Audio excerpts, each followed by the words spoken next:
The day my son convinced me to move my retirement money, the house was unusually quiet, the kind of quiet that makes you lower your voice without realizing it, as if the walls themselves are listening.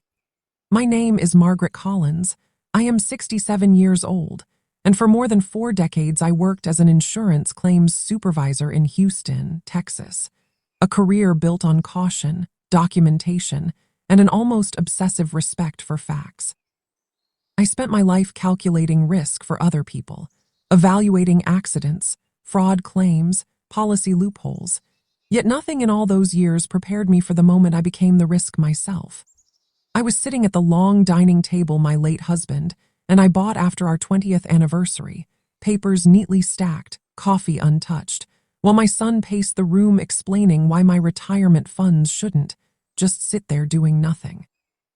He spoke confidently, using phrases like long-term growth, market timing, and financial freedom, words that sound safe when spoken by someone you raised, someone whose scraped knees you cleaned, whose college tuition you paid, whose first failed job interview you comforted him through.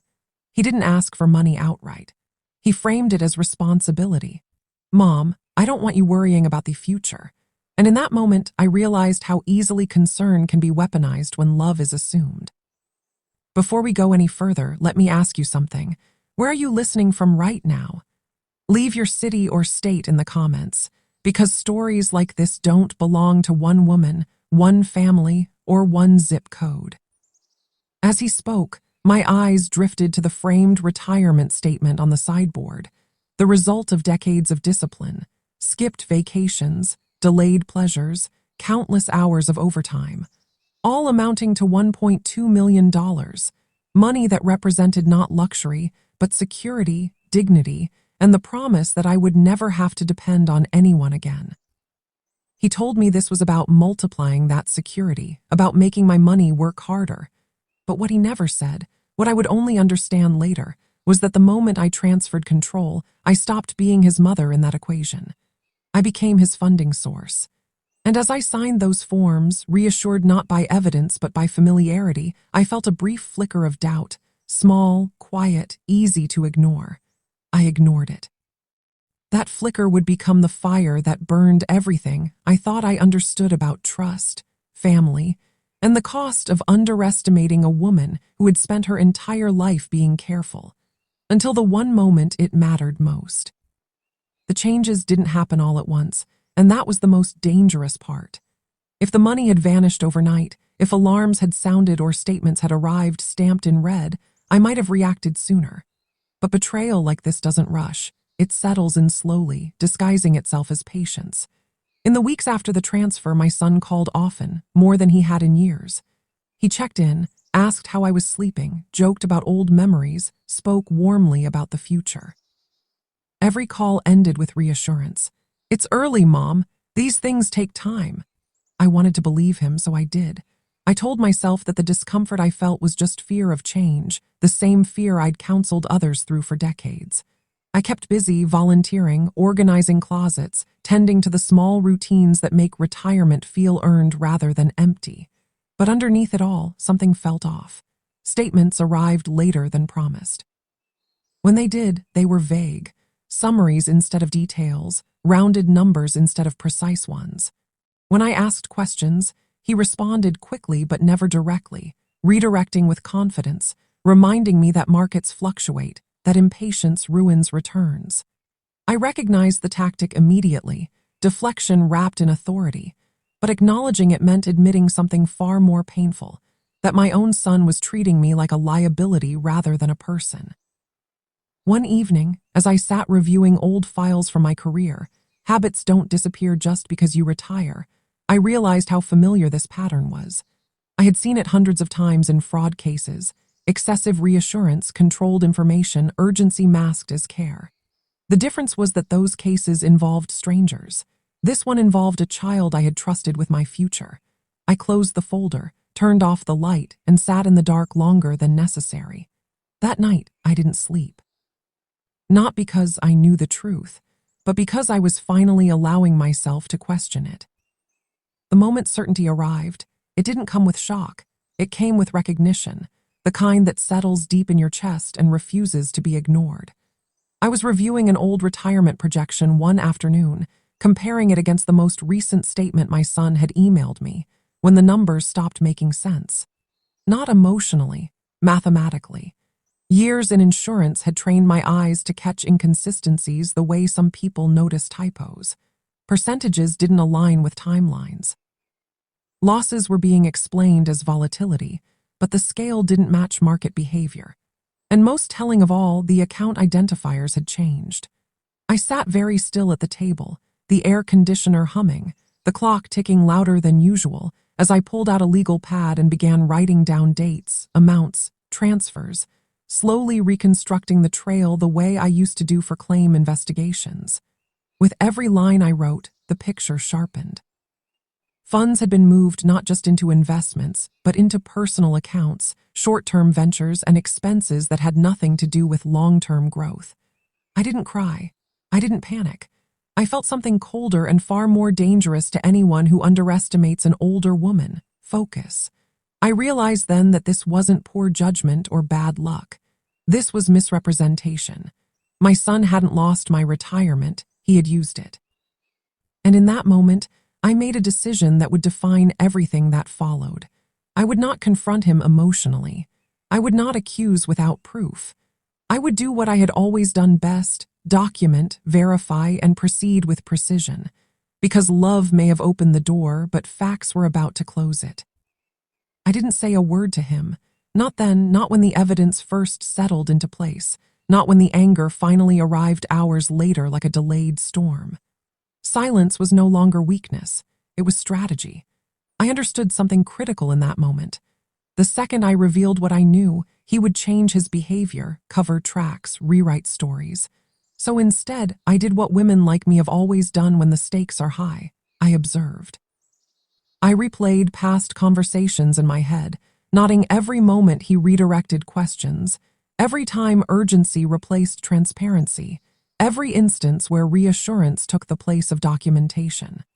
I pulled bank statements going back years, retirement account disclosures, emails, and digital confirmations I had never bothered to scrutinize before because trust had made scrutiny feel unnecessary. I printed everything. I highlighted patterns. I created timelines. By the end of the week, my dining table looked less like a retirement home and more like an investigation room. And as the picture became undeniable, another realization hit me just as hard. My son didn't see this as theft. He saw it as entitlement. He believed that because he was family, because I was older, because I had enough, the rules bent in his favor. That belief, quiet, poisonous, and deeply rooted, is what broke something inside me for good. Not my heart, my illusion. I had spent years teaching policyholders that intent matters as much as outcome.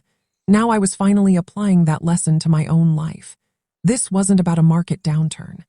This was about a line crossed deliberately, and once crossed, it could never be uncrossed.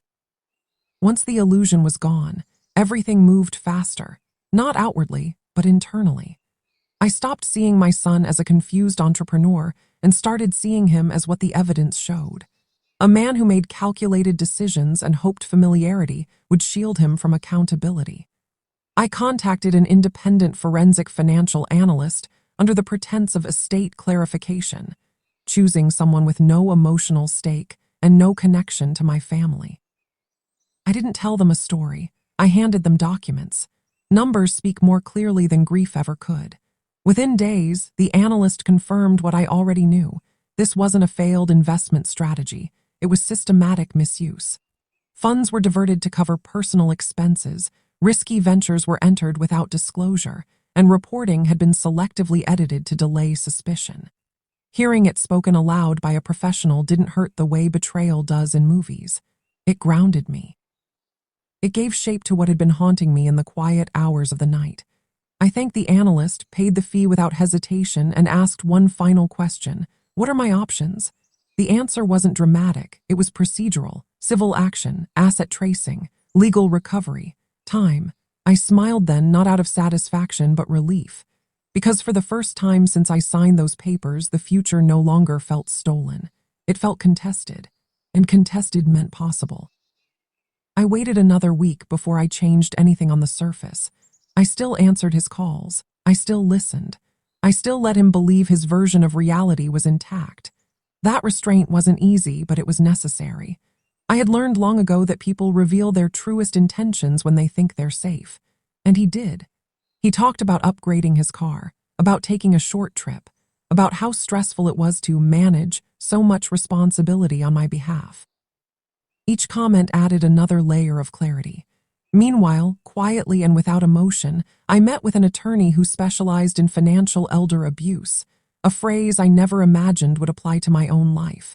I brought binders, timelines, the forensic report. The attorney didn't gasp or react dramatically. She simply nodded, the way professionals do when the pattern is unmistakable.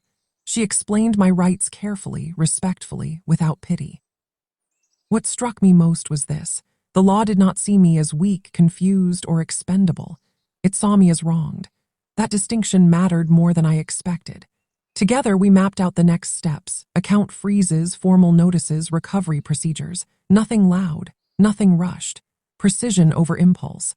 As I left her office that day, the Texas sun glaring off the pavement, I felt something unfamiliar and steady rise in my chest. I was no longer waiting for answers. I was preparing outcomes. The first visible consequence landed quietly, almost politely, which made it all the more devastating. My son called one evening, his voice tighter than usual, asking why one of the accounts was suddenly pending review. I told him I wasn't sure and suggested he contact the institution directly, my tone calm, almost helpful. There was a pause on the line, longer than any pause we'd shared before, and in that silence I could hear the shift happen in real time. The confidence drained first. Then the urgency crept in. Over the next few days, his messages multiplied. He asked questions he'd never asked before.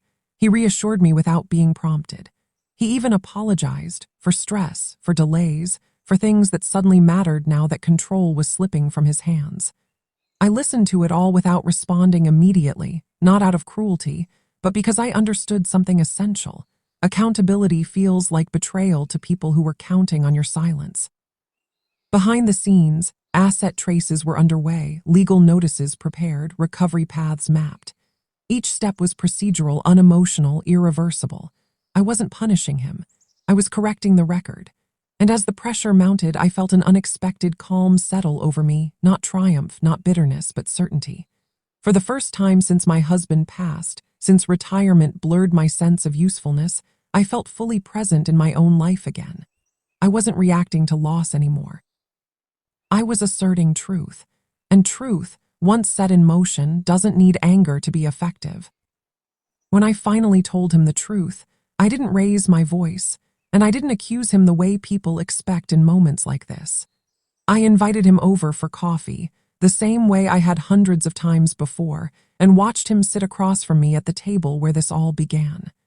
He looked tired, older somehow, not because he felt guilty, but because the illusion he relied on was collapsing. I placed a single folder between us, nothing dramatic, just neatly organized documents, timelines, statements, the forensic summary. I didn't explain them. I didn't need to. He recognized the language immediately, the kind of language that doesn't argue or negotiate. His face drained of color as he flipped through the pages, and in that moment I saw something raw pass through his expression. Fear. Not fear of me, but fear of consequence. He tried to speak, to frame it as misunderstanding, bad luck, pressure, opportunity gone wrong. I let him talk until the words ran out on their own. Then I told him calmly and clearly that the accounts were under review, that legal recovery was in motion, and that this was no longer a family discussion. It was a formal process. He asked me if I was really willing to do this to him. I told him the truth. I wasn't doing anything to him. I was doing something for myself. That distinction mattered. It always had. After that conversation, everything changed, but not in the way movies like to dramatize. There were no slammed doors, no shouting matches, no public scenes. What followed was quieter and far more painful for him. Communication shifted from casual calls to carefully worded messages, from emotional appeals to legal correspondence. My attorney handled what needed handling. Notices were sent. Deadlines were set. The recovery process moved forward with the slow, relentless force of procedure. My son tried once more to reach me directly, not with anger this time, but with something close to desperation. He spoke about pressure, about mistakes, about how he never meant for things to go this far. I listened, and for a moment, the mother in me wanted to soften, to absorb the damage and shield him as I always had. But that version of me belonged to a life that no longer existed. I told him I hoped he would learn from this, that accountability was not cruelty, and that consequences were not the same as abandonment. Some of the funds were recoverable, some were not. That reality settled between us like an unmovable object. When the process concluded, the numbers were smaller than they once were, but they were mine again. More importantly, so was my voice. I had not destroyed my son's life. I had simply refused to sacrifice my own, to preserve his illusion of entitlement. Today, my life is quieter, but it is also truer. I wake up without the low hum of anxiety that used to sit in my chest, without the constant question of whether I was being unreasonable for wanting clarity, respect, honesty. I reorganized my finances, restructured my estate, and rebuilt my future with the same discipline that created it in the first place. My relationship with my son exists now at a distance, not out of bitterness, but out of necessity. Trust, once broken at this level, does not return simply because time passes. It requires accountability, humility, and effort, and whether he ever reaches that point is no longer my responsibility. What I do know is this: I did not survive decades of work, sacrifice, and restraint to be quietly dismantled at the end of my life by someone who mistook love for permission. I am not a cautionary tale. I am a reminder. A reminder that wisdom does not fade with age, that strength does not announce itself loudly, and that when an older woman finally decides to protect what she built, the consequences ripple far beyond money. If this story resonated with you, if you've ever felt underestimated, betrayed by those closest to you, or quietly strong in moments no one saw, then this channel is for you. These stories are not just about revenge. They're about awakening, dignity, and reclaiming power with intelligence, patience, and grace. Subscribe now to stay connected to stories that speak truth, challenge silence, and remind you that strength doesn't fade with time. It sharpens. And before you go, share in the comments. Have you ever had to stand your ground when no one expected you to?